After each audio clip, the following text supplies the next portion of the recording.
来一把蛮王。为什么突然来把蛮王呢？因为昨天我那个千珏视频下面有人说蛮王可以克制千珏，说他玩千珏打不过蛮王。蛮王现在的数值确实挺高的，毕竟之前刚加强完，前期 Q 技能的满怒回血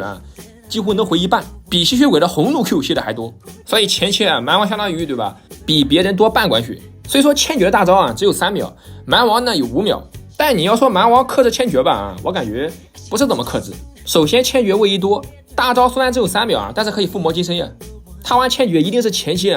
出的吸血鞋，然后在野区呢跟蛮王单挑，被红怒的蛮王来了2发暴击，所以才打不过的。因为毕竟蛮王现在是属于前中期英雄，有人会觉得蛮王这个英雄对吧，就得等后期神装的时候才是最强的。想法是这样的，但是对吧，经过我队友的蛮王，我玩蛮王以及对面玩蛮王的这个例子，永远都是中期的时候最猛，到了后期呢虽然说伤害高吧，但是后期对吧，对面的伤害都起来了，你根本就是对吧，进场就得开大，有时候甚至还反应不过来大招都没开就被秒了。再加上后期都是复活甲和金身你还真不一定比你前中期有用。这里杀掉潘森这边一个 Q 技能回血断了永恩的念想，回头一刀砍出闪现，红 buff 给他烫死。所以我断定那个哥们儿玩千珏肯定是跟这个潘森一样前中期在野区跟蛮王 solo 被砍爆了。蛮王并不是很好杀千珏，因为蛮王的话只有一段位移，你玩千珏靠着墙对吧，开个 Q 跳过去，蛮王一技能翻过来打你你就再跳回去。蛮王的一技能需要10几秒千珏的 Q 才3、4秒，所以还是比较好打蛮王的不过低分段蛮王是真克千珏，因为低分段蛮王好抓人，抓几个人起来之后呢对吧，就可以追着千珏砍，并且低分段对吧，哪怕对面针对他也不会做金身，除非推荐装备里推荐出金身，他才会不小心买一个金身，而且大部分买了呢还不一定会用。所以低分局蛮王确实很强，就一个诀窍前期多利用这个 Q 技能的红怒把对面勾引过来给你打，然后回血把他劈死。抓人最好不要先手交 E 你看这边抓亚索对吧，不要先 E 过去，先跟着他砍。但是潘森飞过来把奥恩给吓得不敢上了，不是你有护甲鞋你怕什么？但是我还是觉得有点可惜必须给他越了。减速砍一刀拉出来，他把控制交了，先回口血这边等大招，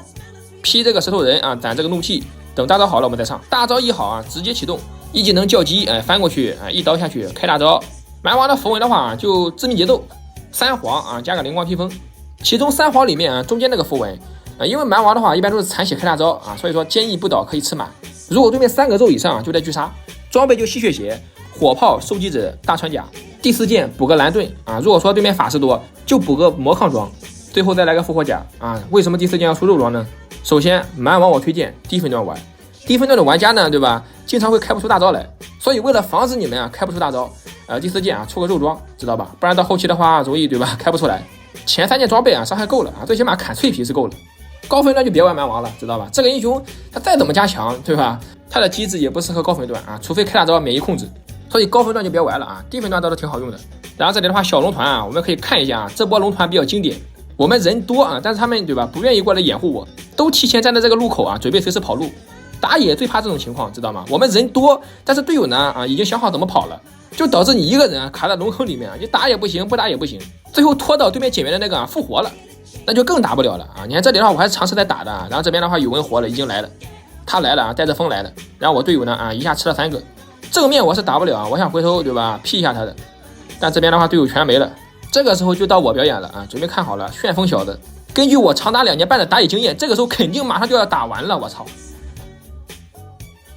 看到没？有时候看似顺风但是对吧，互相之间勾心斗角就导致你们打不过。如果他们3个人不会害怕选择去赶他们，我们就不会等到有人过来把我们全杀了。经过上一波团战我发现得拿对面下路开刀，这个版本的下路怎么说呢以前 AD 和辅助配合好确实能够带飞，但是随着伤害一出AD 的生存环境很差，就导致对吧经常暴毙，就导致原来的 AD 少爷受不了了。以前带个软辅什么露露什么的对吧，你就瞎点都能杀人，就纯纯的轮椅操作含金量还没有蛮王高。现在不行了对吧，伤害一出了容易被秒了，自己不能当主角了成为配角了就不行了受不了了，一言不合就开摆。像以前最容易开摆的位置是哪里？是上单，因为上单很无聊对吧，被单杀之后呢就很坐牢，并且对局势的影响很小。但是 AD 开摆不行这个版本虽然说 AD 不用你 C， 但是你千万不能送，下路双人组决定不了赢，但是能决定输。所以比起以前上单喜欢开摆，我更恶心现在 AD 开摆。起码以前上单对吧没啥存在感，他开摆的话对吧有时候你都没发现他开摆了。 AD 开摆是真的很难赢，如果前面连胜或许我会努力带他赢，如果前面已经破防了我是不会惯着 AD 少爷的，毕竟你带他赢还不行还得让他有体验感。没办法昨天那个视频好像戳到 AD 少爷的肺管子了。我姐姐都说了啊，我那个号是水友的号，他没有打日活，排不到正常的队友，所以我才会玩养猪，还让人家赏金一个人扛压，他扛个屁压！我第一波抓下路，我跟辅助打那个牛头，他满血跟维鲁斯对点，被别人半血给杀了，然后就开摆了跑到我的蓝区刷野，他根本就没有守下路，哪里扛压了？最后我千珏打了8万输出啊，要赢了，屁颠跑过来啊，用远古龙抢了几个头，最后5杠7啊，他就玩得很好了。还有人说啊，人家赏金扛压都打了个5杠7，他扛个锤子压，一个赏金啊，一个中单提莫，2个人双排啊，这2个英雄双排你觉得像想赢的样吗？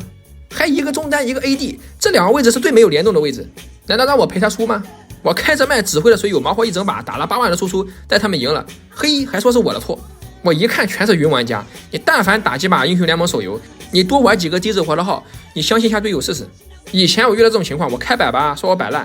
我打养猪吧，啊，说我不在乎人家 AD 的体验，我人麻了。行吧，以后 AD 少爷摆我也摆啊，我不伺候了。